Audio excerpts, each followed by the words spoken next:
Robert Wilson was a typical representative of the golden youth, with his good apartments, expensive car, fashionable haircut, and branded outfit. But every time he came to work, there was a complete transformation into an ordinary man. And from all of the above remained only a haircut, and that was often hidden under a doctor's hat. Robert Wilson was the head of the children's department at a large multi-specialty hospital. His choice of profession came as a shock to his wealthy parents. Given his not-so-calm and exemplary youth, they found his decision rather strange. Nevertheless, they reasoned it was acceptable. For a year, they observed Robert diligently studying his textbooks. They were expecting him to lose interest in difficult studying quickly, but Robert proved them wrong. He successfully completed the first course and went on vacation to visit his uncle abroad. When he returned, his eyes were shining with excitement. "Dad, you can't imagine the level of medicine there. My uncle arranged it, and I spent a few days in the children's ward. It was incredible. Someday I aspire to become a super doctor just like them." Robert's parents exchanged surprising glances once again. Could a person change so drastically in a single moment? Mr. Wilson spoke up, making a promise. "If you make it through the second year, I'll send you to study abroad. You deserve the best education, sonny." And he had to keep his word and send his son to medical school abroad. Robert returned with a diploma, 1,000 ideas, and a burning desire to cure all of the children in the world. During a celebratory dinner, where several potential brides were invited under the pretense of being the family friend's children, Mr. Wilson said to his son, "Robert, I respect your choice, and I am thrilled that a doctor has joined our family. However, you must understand that working in a state hospital is not the best way for you." Robert, who was busy talking to one of the girls, stared at his father with interest. "It's really interesting to hear. Why is that?" "Well, firstly, you won't earn much there. Secondly, why bother with all those children? They come from all sorts of dysfunctional families. Any normal parent would take their child to a regular hospital."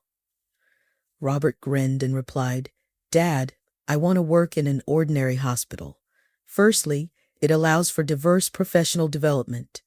Secondly, the children are not to blame for their parents' circumstances." For the first time, Mr. Wilson did not insist on his own opinion, and Robert chuckled as he watched the interest fade from the eyes of the invited girls. For nearly 2 years, Robert dedicated himself to his work. He was on the front line, mainly in the emergency room, where he encountered a multitude of children with various conditions. The head doctor of the hospital once told him, "Until you learn not to let hurt overwhelm you, you will not become a good doctor." A doctor must have a clear mind to make accurate diagnoses. Robert now understood the wisdom in those words. Initially, he would feel like crying every time a seriously ill child was brought in. However, he managed to gather himself, realizing that he needed to provide the necessary care and treatment. While he still felt pain, he never let his emotions hinder his work. And 3 months ago, he received a summons from the chief doctor. "Please have a seat, Dr. Wilson." Robert sat down, aware that the head doctor was known for being fair but rather strict. It was not uncommon for someone who entered his office expecting praise to leave without a job. Robert tried to recall any mistakes he might have made, but nothing came to mind. "Dr. Wilson, do you like working at our hospital?" "Everything is fine, Dr. Flannery. I enjoy my work and everything suits me." The head doctor grinned. "You're the first person I've heard say that recently. Usually everyone has complaints. Some are unhappy with their paycheck, others with their schedule. I have no complaints. I have heard about your achievements and your willingness to take on extra duties. It has been very impressive. You know, when I hired you, I was certain you wouldn't last a month. I even made a bet with one of the supervisors and I lost. And now I have a problem. Your department head is retiring and we need someone who can not only manage the department, but also be an exceptional doctor. I have carefully considered all the candidates, and I am convinced that no one but you are suitable for this role." To be honest, Robert felt a bit overwhelmed. Becoming the head of the department at the age of 30 was an unexpected honor. However, he didn't consider himself the best among his colleagues. There were doctors who performed better than him and had more experience. "I've already signed your assignment, so come straight to your office tomorrow and we'll change the sign today." Not much time has passed since then. It seemed to Robert that he had always been the head here. At first, his father tried to transfer him to a private clinic, but when Robert became the head, Mr. Wilson relaxed and said, "Okay, tell me what you want there. I'll sponsor your department." Robert hugged his father tightly and replied, "Dad, honestly, I need everything, but I'll be happy to help in any way." The department quickly became exemplary, the best in the city. Even the wealthy parents were now considering whether to take their child to a private clinic or to Robert's department. However, there was nothing to be surprised about. Robert's father was a man of his word, and soon the department had not only new equipment, but also a good repair and even a huge plasma screen in the game room. It was spring outside. Robert jumped out of the house early, thinking once again that his mother's morning calls were as invigorating as a cold shower. The mother's song was an old one. "Dear Sonny, you're already over 30 and you're still not married." Then there were long lists of those who already had grandchildren, then those who had children, and for dessert, those who had at least found their soulmates. Robert had neither the first nor the second nor the third, and Mrs. Wilson wondered what was wrong with her son. Robert couldn't tell his mother that he was sick of these conversations, so he listened patiently, sometimes giving some signs of careful attention. Robert had girlfriends, but whenever the relationship went further than just a few nights together, they for some reason started making plans for him to quit the hospital and open his own private clinic. Robert sincerely didn't understand why he would do that. He loved his job and did not want to change it for something else. After such conversations, mutual understanding immediately ended, and the girl's phone number was deleted from Robert's phone. Only once did the man have a problem with his girlfriend. Jadwiga was a very bright and spectacular brunette, spoiled by male attention, who knew exactly what she wanted from life. At that moment, she wanted to be Robert's wife. When he realized that Jadwiga was slowly but surely moving her things into his place, he immediately broke up with her. But the girl did not calm down. Robert never realized when she managed to make spare keys, but a week later when he came home, he found Jadwiga meeting him completely undressed. Robert was furious. He was going to watch a soccer game on TV in the evening, but instead he had to get rid of this annoying woman and change the lock on the front door. Robert parked his car in the hospital parking lot. There weren't many cars. He was always one of the first to arrive. "Dr. Wilson." Robert heard a voice behind him and turned around. Not far from the car stood the head doctor. "I see you're an early bird and like to come early?" Robert really preferred to come in advance. Before going on rounds, he always asked the nurses what happened during the night. Which of the children did not sleep well, who ate badly for dinner, who cried and asked for their mother. The nurses in his department were wonderful, and if there were anyone who was not interested in how the child slept at night, they immediately left his department.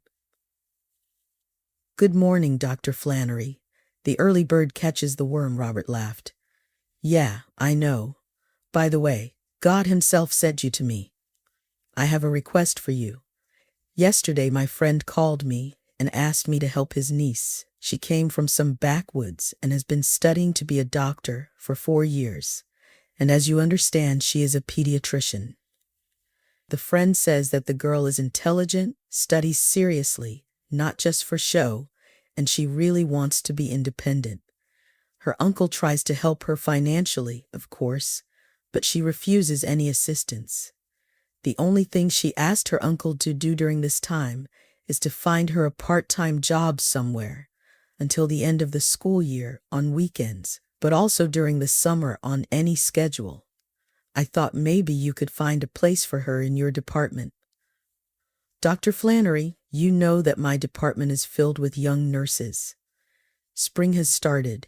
Everyone wants time off, and there's no one to replace them. Send that niece to me and we'll talk. I think it'll work out. Thank you so much for that. This friend is very dear to me. We've been friends since we were kids. I can't say no to him. It's my solemn duty to help. Don't worry. If this girl is responsible for her work, then I will be happy to take her in. Flannery walked around his department, peering into the wards of those who had just been admitted just yesterday. He comforted a whimpering girl who was there for the third time and still couldn't get used to being without her mother. Then he returned to his office to prepare for his rounds. Almost immediately there was a knock on the door. Yes, come in. A marvelous creature appeared in the office, as he could not find any other words to describe. A petite girl entered, but that wasn't the main thing. She had fiery braided hair, and with her bright green eyes and plump, tantalizing lips, she was simply stunning. "Hello, Dr. Flannery spoke about me with you," the girl said, blushing deeply. Robert looked at her with surprised eyes, and he even momentarily forgot what to say. After coughing a couple of times to gather his thoughts, he finally spoke. Yeah, we spoke to him this morning. I didn't realize you were so quick." The girl smiled, revealing a row of white teeth for a moment. "I live not far from here." Robert felt like tapping himself on the forehead. What an idiot! He knew that the girl lived in a dormitory of the medical school, and it was just a few buildings away from the hospital. Robert glanced at his watch. "Well, I have rounds now. If you'd like, you can come with me, and then we can talk about work." "Oh, I'd love to." "What's your name?" Robert asked with a smile, as he watched the girl retrieve a rope from her bag and begin buttoning it up. She paused, raised her head, and suddenly burst into laughter. "Oh, I'm sorry. I always forget to introduce myself. My name is Charlotte." "And my name is Dr. Robert Wilson." He examined sick kids, gave orders, and talked to boys and girls. By the end of the rounds, Charlotte looked at him in complete admiration. When they returned to the office, the girl exhaled, "I will surely become as good a doctor as you." "Do you think I'm a good doctor?" "Of course. Do you think I asked to have a job at your department for nothing?" "No. 6 months ago, you treated a girl. She's our neighbor from the village. Her parents suffered so much because of her weak health. She came to you with one disease, but you noticed the real problem. She's so active now. When my mother calls me, she tells me that the girl's mom's really shocked now. They were used to her hardly being able to get up, and she was apathetic about everything." "You're talking about Claire, aren't you?" Robert remembered this girl who had suffered because of her parents' lack of brains. For some reason, they decided that the child should drink all sorts of herbs, thinking they contained necessary vitamins, and for several months they poisoned the child with infusions that her body couldn't bear. Robert rarely lost his temper, but his patience came to an end. He invited the parents into the office, closed the door tightly, and expressed his feelings. He not only scolded them, but also showed them the possible consequences of such vitamins for the child. He had certainly cured Claire, and it seemed that the parents were cured too, as the girl was feeling fine now. "Right, that's Claire. It's wonderful how small the world is. Claire's mom said you had literally shaken her up. She looks at everything differently now, so you're also a healer of adults." Robert laughed. "Well, you could say that too. Have a seat. I'll invite the head nurse over and we'll see how we can schedule you." Hannah was a burly, loud-voiced, and professional specialist.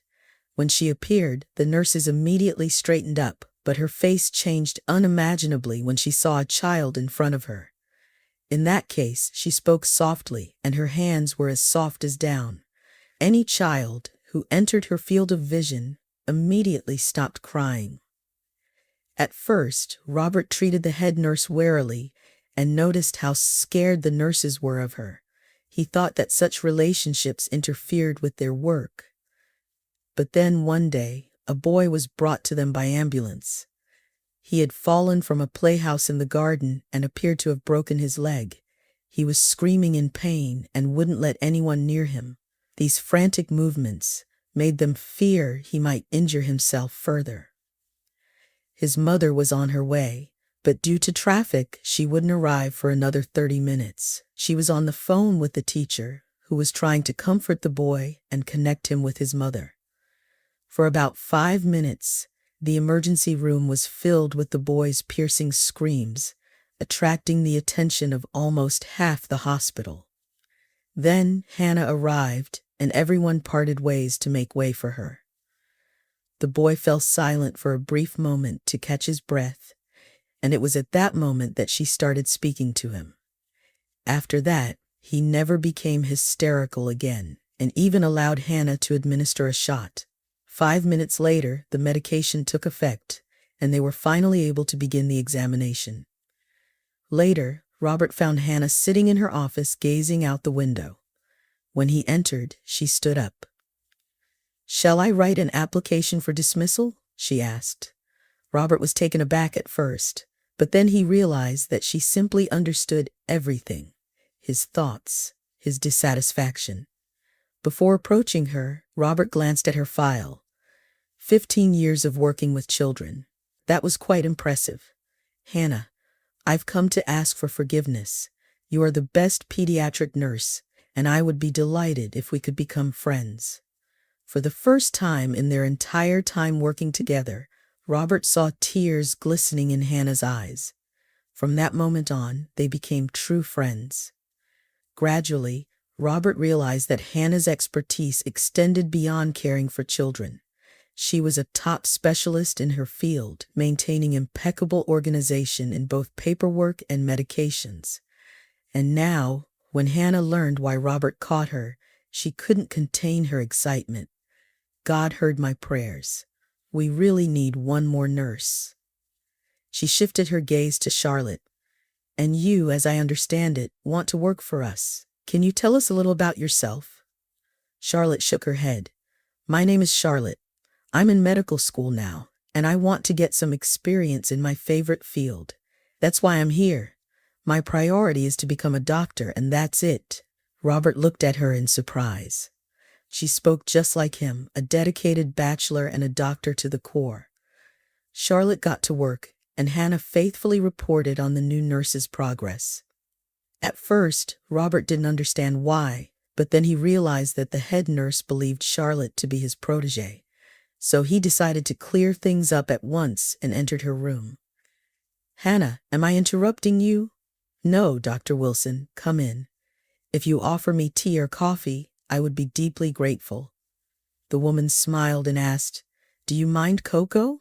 It's the only thing I drink. I always prepare it fresh for work and then put it in a thermos." "Cocoa? I haven't had that in ages. I'm all for it." As the cocoa was poured into mugs and a plate of sandwiches magically appeared before Robert, he began to speak. "Hannah, I believe that there has been a misunderstanding between us. Charlotte has nothing to do with me. She is the niece of a friend of the chief physician, so you may not report all her actions to me. She is all yours. You can discipline her or praise her without any doubt." "Wilson, oh, come on. Did you truly think there was something happening in our department that I didn't know about?" "Of course, I'm aware of Charlotte's background, how she came from the village to our city and how determined she is. I can say to you even more, I see that you like her." "What, Charlotte? Me?" "No, Hannah, you're mistaken. She is totally not in my taste." Hannah laughed again. "So, Dr. Wilson, it seems you don't even know your own preferences. Thin and tall girls are in fashion, so you think you like them? It's like shoes, you know. You always love and wear what's in fashion, but at home, it's a great pleasure to put on your favorite slippers." Robert wondered. In some ways, of course, the head nurse was right, but not when it came to Charlotte. She didn't like the girl at all, or no, it didn't matter. She wasn't his type, and that was that. But Hannah probably jinxed them no other way. Robert started to see Charlotte everywhere. Of course, he had seen her before, but now he couldn't stop looking at her. He unhappily noted that she had the kind of figure that most girls dream of, and her eyes. Whenever he met her gaze, he felt embarrassed for some reason and quickly looked away, afraid to look at her lips, and embarrassed by his own thoughts.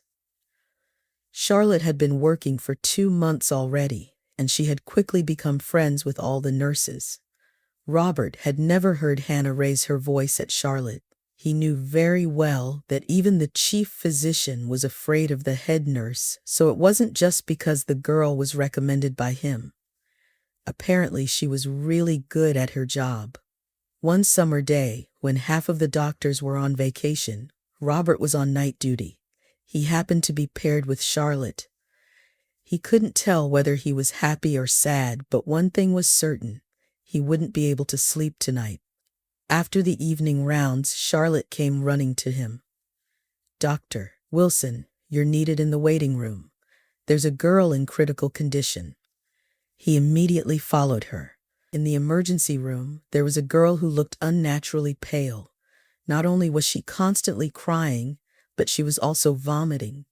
Her mother was by her side, talking nonstop.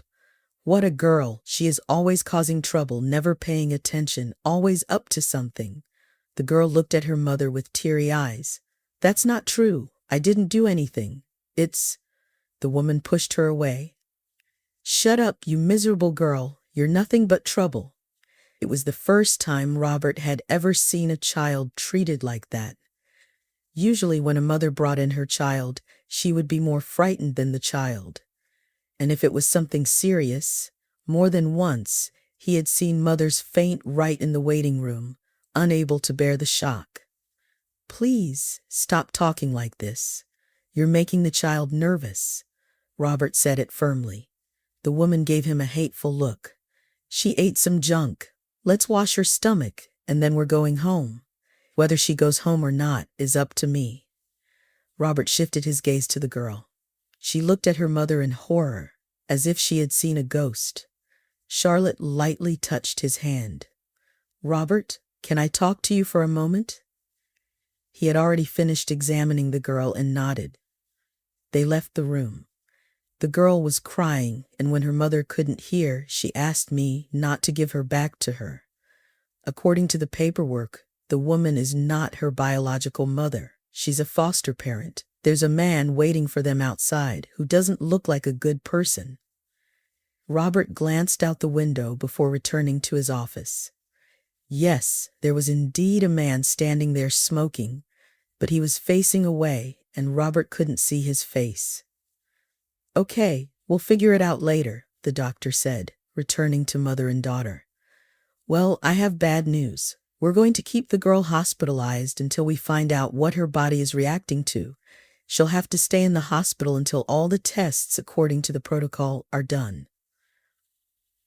"No, she's not staying here. She's going home. Listen to me, please, one more time. Your child needs to spend a few days in the hospital. Don't you care about how she feels? She's faking it. She's capable of anything. I know her. Come on, Yvonne, get up. We're going home." Robert intercepted the woman's hand, which she was using to pull the girls after herself. "Please, calm down. If you refuse treatment for the child, I'll have to involve the police and Child Protective Services. You don't want to leave her in a life-threatening condition, do you? Or her foster parents, if I'm not mistaken, right?" It seemed to Robert that the woman was about to throw punches at him, but she held back. As she was leaving the office, she hissed, "You'll regret this. I'll find a control for you." When she left, the girl looked at him and whispered, "Thank you," before bursting into tears. Robert turned to Charlotte, put her in a ward, conduct all the necessary tests. I'll be there in half an hour. All right, Dr. Wilson. Then Robert called the head doctor and informed him about the incidents. You see, Dr. Flannery, I'm warning you. I have a feeling that this girl's mother will run to complain to higher authorities. Thank you, Dr. Wilson. Don't worry, I can handle them. Do what you think is best. Robert filled out the paperwork. The girl turned out to be 80 years old, although she didn't look more than 6. Well, now he should examine her more closely. He entered her ward quietly. It was dark outside, and for some reason the light was not on in the room. Robert reached for the switch and froze. Charlotte was sitting on Yvonne's bed. She held the girl's hand. They were talking, or rather, Yvonne was talking, and Charlotte listened, and only sometimes asked questions. The little girl was crying. Not everything was possible to make out, but in general Robert understood what she was saying. Please don't send me back. I don't want to go anymore. I can't. Dad always beats us up if we do something wrong. We come from school, and they send us straight to the greenhouses, then to the stable. They have a big farm, and only the 4 of us work there. Do you know what they feed us? Mother brings old bread and potatoes. Sometimes we even have to drink spoiled milk. I try not to eat at home, only at school. They feed us there for free. But yesterday Dad got drunk. He made us eat yogurt with mold on it. I immediately felt sick, and then he hit me in the stomach, so I fell, and I felt worse and worse. And in the morning he insisted that I be taken to the hospital because he was scared, even though Mum said it would go away anyway. Charlotte asked, So you're not alone there? No. They have 3 more foster kids and all girls. Only they're 10 and 11, and I'm the youngest. I don't know why they took me in. I can't even lift a bucket of water yet. Robert's hair stood on end in shock. He had heard stories like this before, of course, but now he was faced with them. He finally flicked the light switch.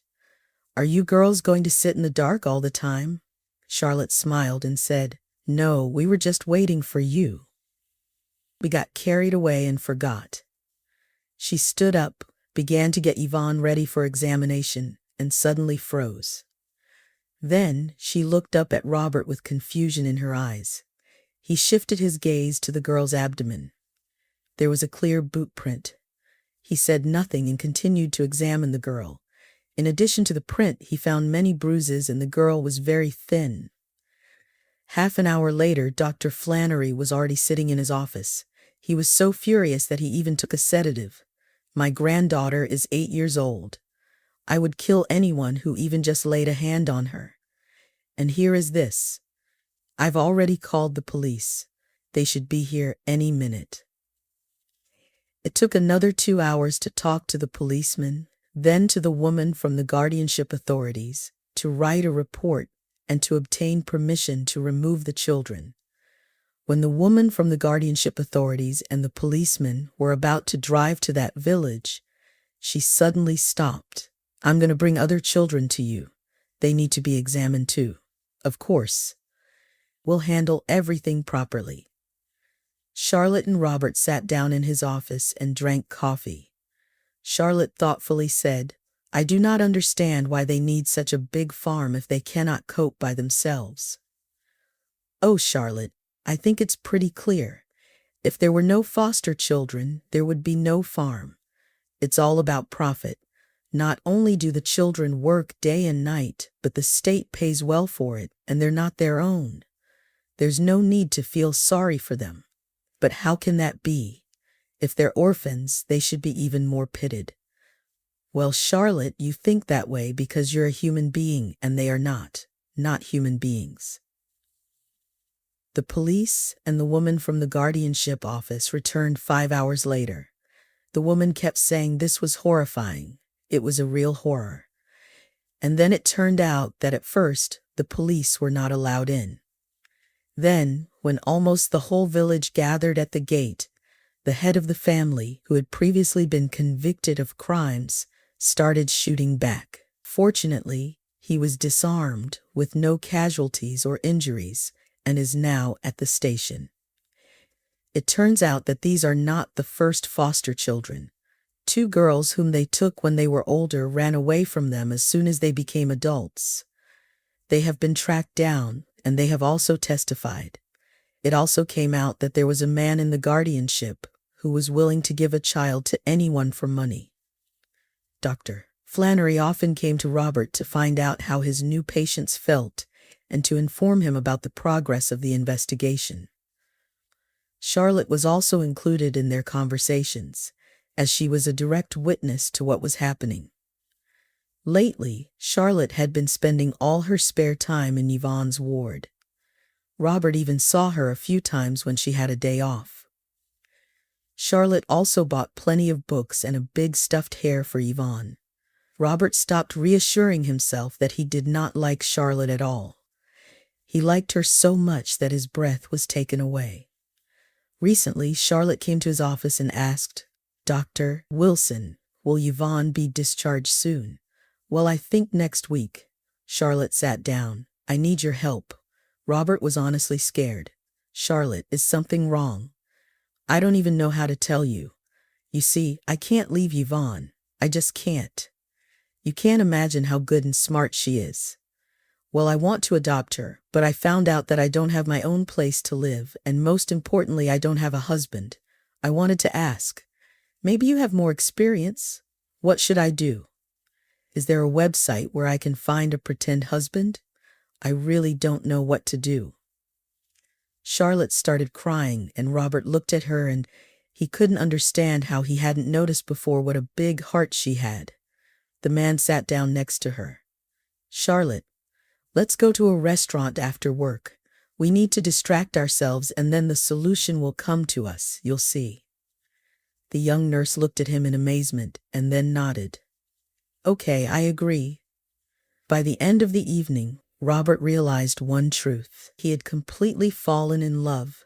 The next day, he had the day off.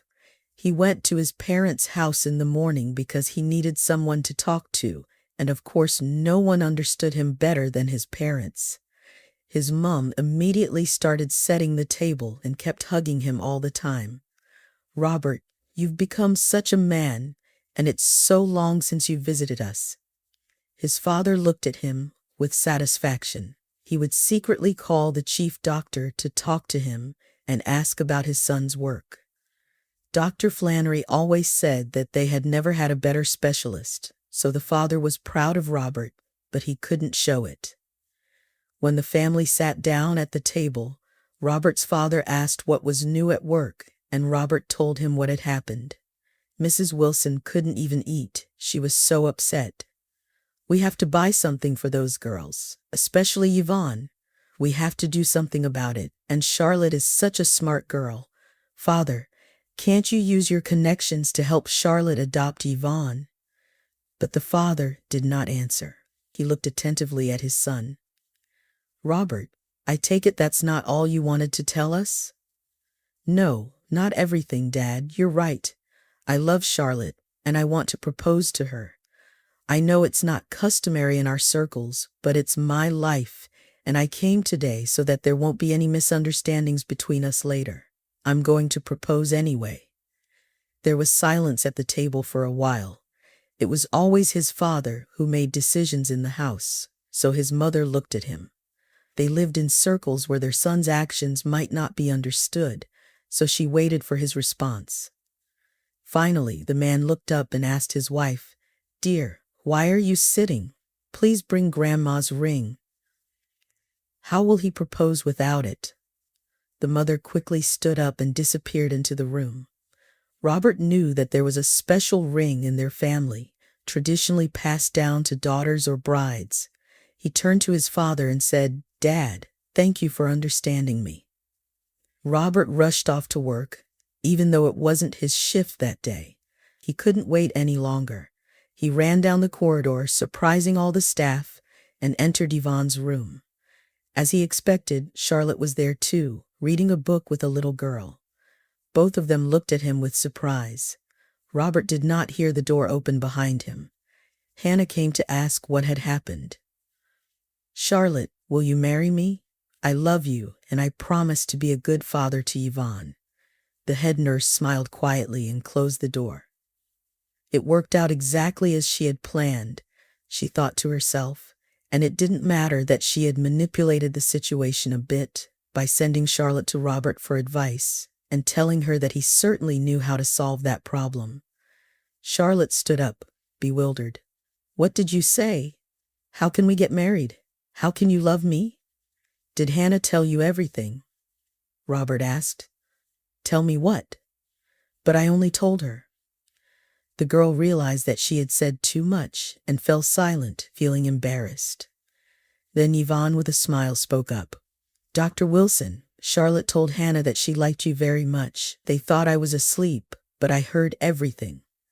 Charlotte became angry and ashamed while Robert smiled. "Well, it seems like everything is falling into place. Charlotte, this is the ring that has been passed down in our family's female line. Tomorrow we're going to the registry office and then to meet my parents. You need to have this ring with you, otherwise I'll have problems with my mum." Robert shyly held out her hand, and Robert placed the ring on her finger. The woman from the guardianship office had been a great help to them. After the wedding, she quickly arranged all the necessary procedures to adopt Yvonne. "Here, Yvonne, congratulations on your new mum and dad, and to you, my dears, on your wonderful little girl." She handed Charlotte a folder with Yvonne's documents. Yvonne threw herself into Charlotte and Robert's arms, embracing them tightly. Life continued, but it took a new turn, reaching a more happy level, so to speak.